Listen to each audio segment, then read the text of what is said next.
Ce matin, nous avons décidé de braquer les projecteurs sur une figure emblématique du paysage médiatique béninois.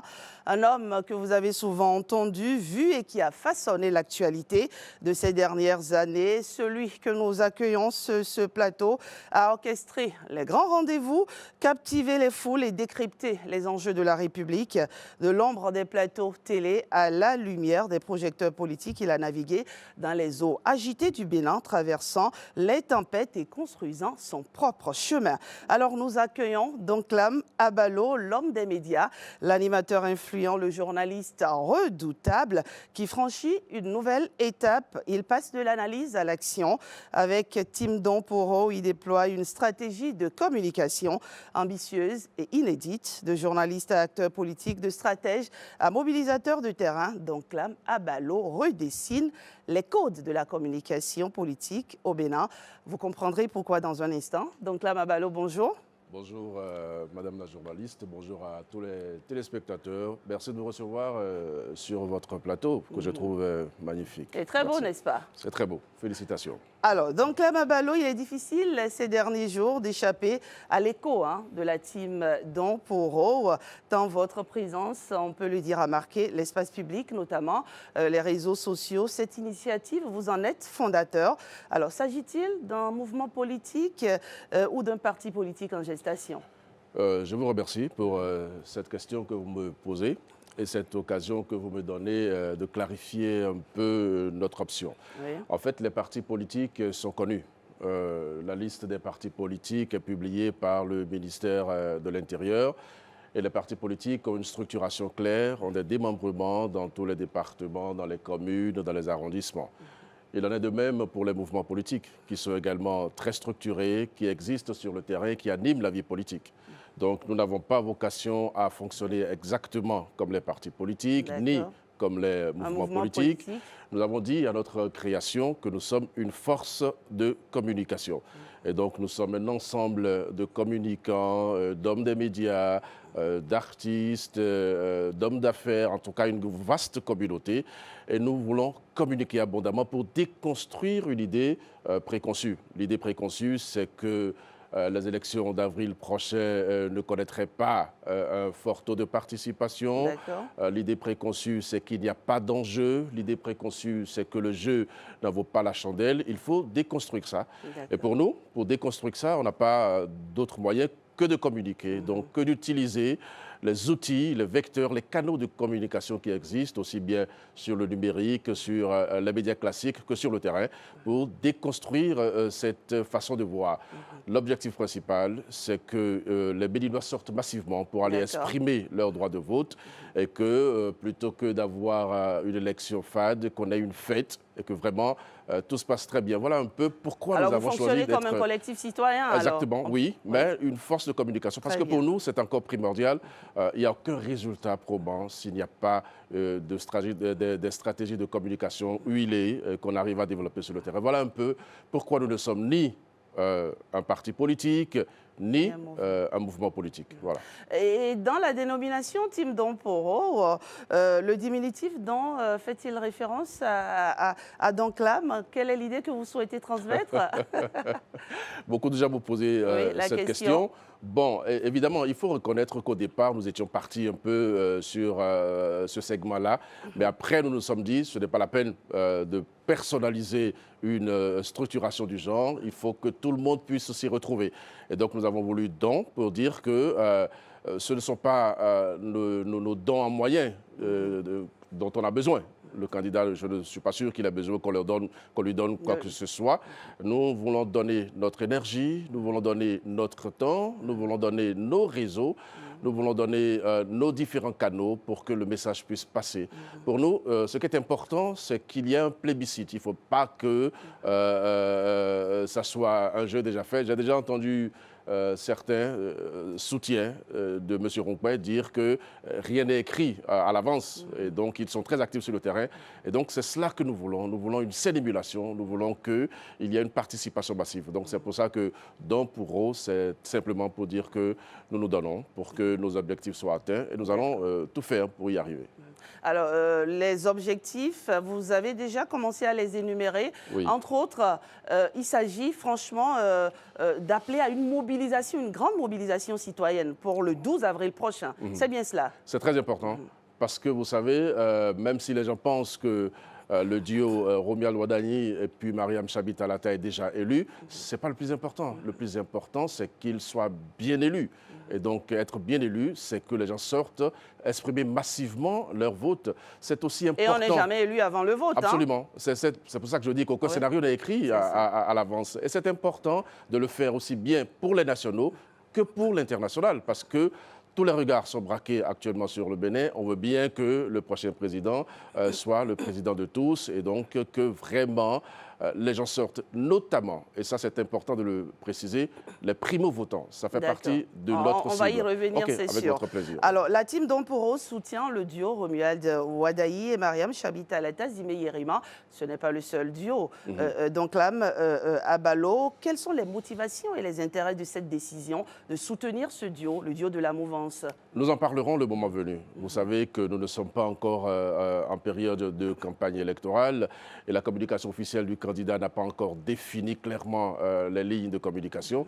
Et donc, je ne saurais vraiment répondre à votre question. Je suis venu ici beaucoup plus ce matin pour parler de la team.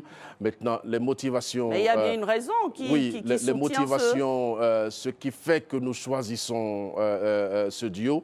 Nous avons tout le temps pour vous le dire et je compte sur vous pour que le moment venu, votre plateau soit le nôtre pour qu'on puisse vraiment aller dans les détails sur les qualités de chacun et les intérêts de notre pays à soutenir une candidature de Romuald Wadani et de Mariam Chabi Talata. Ce qui est sûr, nous sommes dans une logique très claire et nous entendons mettre tous les moyens à notre disposition pour y arriver.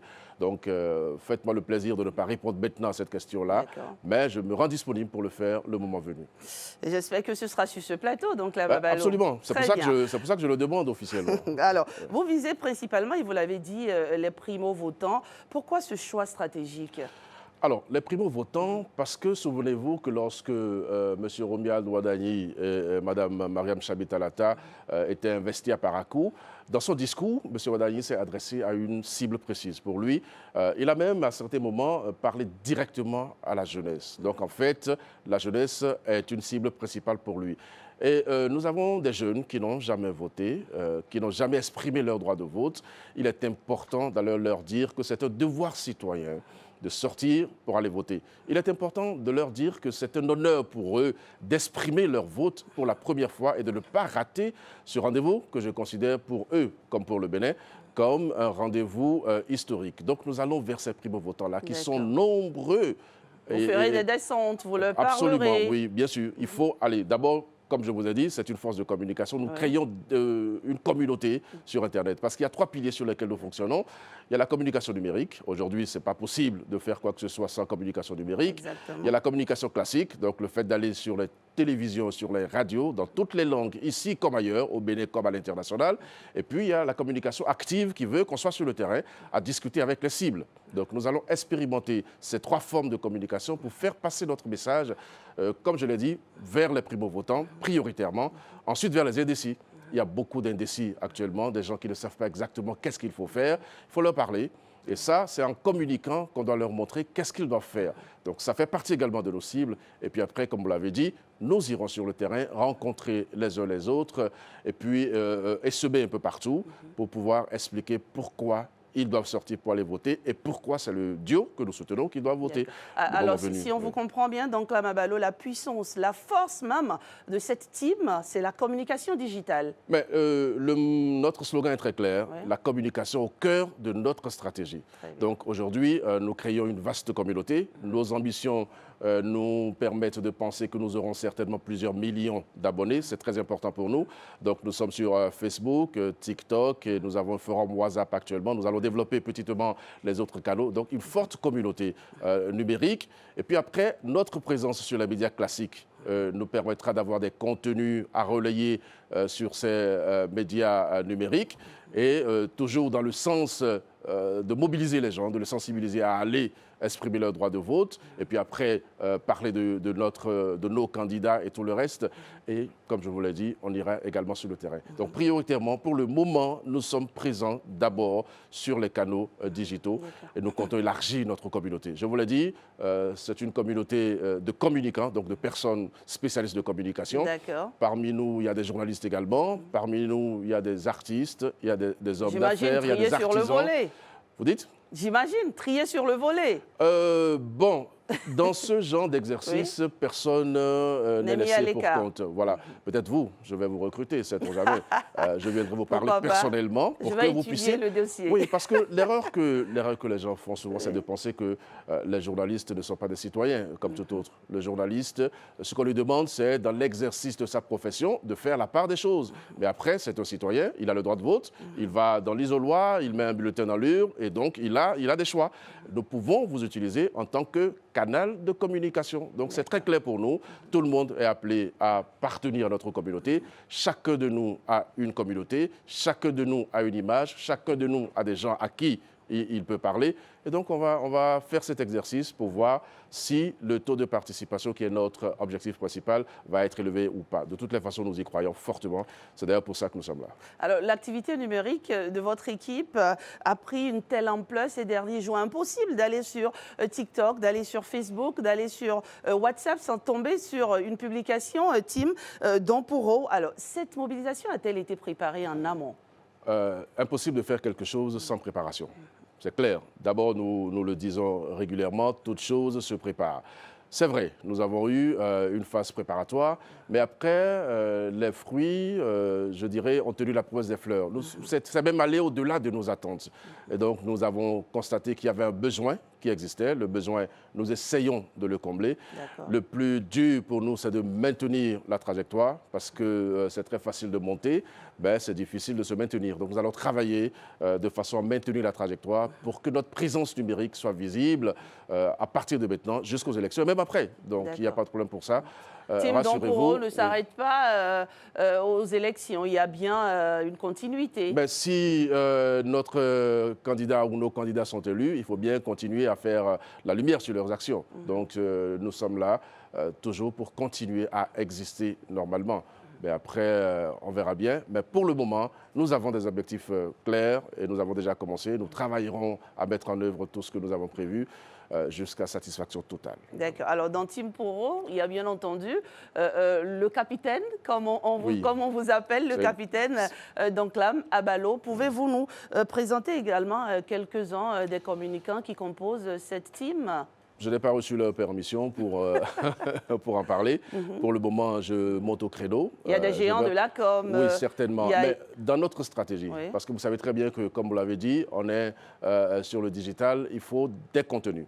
Et dans notre stratégie, nous avons prévu justement présenter chaque membre de la team. Et puis, ces membres-là sortiront un à un, parleront et on verra exactement qui est qui. Pour le moment, le mandat que j'ai reçu en venant sur ce plateau, c'est de venir présenter nos objectifs, nos moyens, comment est-ce qu'on entend fonctionner. Je n'ai pas reçu mandat pour venir donner plus de détails sur l'identité des uns et des autres, mais rassurez-vous, comme je vous ai dit, on a tout le temps pour le faire. Si vous le voulez également, ils passeront sur vos plateaux pour parler largement de ce qu'on a fait. Et on n'aurait pas pu ne pas vous inviter ce matin, puisque vous avez fait l'actualité ces derniers jours. Merci. Et comme vous le dites si bien, la team existe pour aider, n'est-ce pas, à une certaine mobilisation en vue de faire sortir la population le 12 avril 2026. Pour conclure cet entretien, puisque c'est aussi cela, quand on a en face des hommes de médias, c'est précis, c'est concis, c'est cohérent. Et donc, quel appel vous lancez à l'endroit des téléspectateurs qui nous regardent ce matin? L'appel est simple. Je vais demander à tous les Béninois qui ont compris et accepté nos motivations de s'abonner à nos différentes plateformes, de liker, comme on le dit, toutes nos publications, de rentrer dans nos plateformes, enfin, je dirais dans le forum WhatsApp que nous avons créé, qui chaque jour a de nouveaux membres, et de participer à nos activités. À l'intérieur, nous donnerons les consignes qu'il faut. Donc pour nous, nous voulons une large communauté, une vaste communauté de plusieurs millions d'abonnés. À l'intérieur, on fera ce qu'on doit faire pour que ça ait une résonance internationale. Donc mon appel, c'est l'appel à s'abonner, à l'appel à rejoindre rejoindre la communauté. Et puis, le moment venu, cette communauté ira, comme je vous l'ai dit, sur le terrain. Nous allons nous organiser pour occuper l'espace. Il y aura nulle place où la main ne passe et repasse, comme on le dit. Et donc, voilà l'appel fondamental que j'ai envie de lancer ce matin. Et personne ne doit rester en marge de ce vote. Ni vous, hein, même vous. Ni Comme vous. je vous ai dit... Ni vous, capitaine Donclam. Alors, pourquoi avoir choisi capitaine? Je ne vous laisse pas sans poser cette question. Pourquoi capitaine? On l'entend souvent dire président et autres, mais vous, vous avez choisi être le capitaine de cette team. Oui, comme je vous ai dit... notre idée est un peu différente des partis politiques, des mouvements. Et donc, la structuration également diffère. Quand on parle de team, on parle d'équipe. Et donc, quand il y a eu une équipe, il y a un capitaine. Donc, c'est tout à fait ça. Et donc, je suis, pour le moment, le capitaine de la team, un peu pour dire que c'est moi qui porte le brassard. Et puis voilà, c'est tout. D'accord. Il faut être cohérent lorsqu'on choisit une appellation. Donc, utiliser tout ce qu'il y a comme écosystème autour pour être bien compris. Donc, c'est pour ça qu'on a choisi capitaine. Je pense que c'est ça. Merci Donclam Ballo, merci pour cet éclairage passionnant et merci également pour ce que vous faites. Parce que le constat général, c'est aussi ça, chers amis téléspectateurs, les primo-votants, les jeunes majeurs ne s'intéressent pas forcément au vote et donc c'est intéressant, c'est inédit, j'ai envie de dire, qu'un collectif, n'est-ce pas, de jeunes engagés veuille s'attaquer à cette cible de la population parce que le 12 avril, nous devons tous aller au vote et participer, n'est-ce pas, à choisir les hommes qui dirigeront ce pays, notre Bénin, que nous aimons si tant. Merci Donclam. C'est moi, merci pour votre invitation. Excellente journée à vous. Merci beaucoup.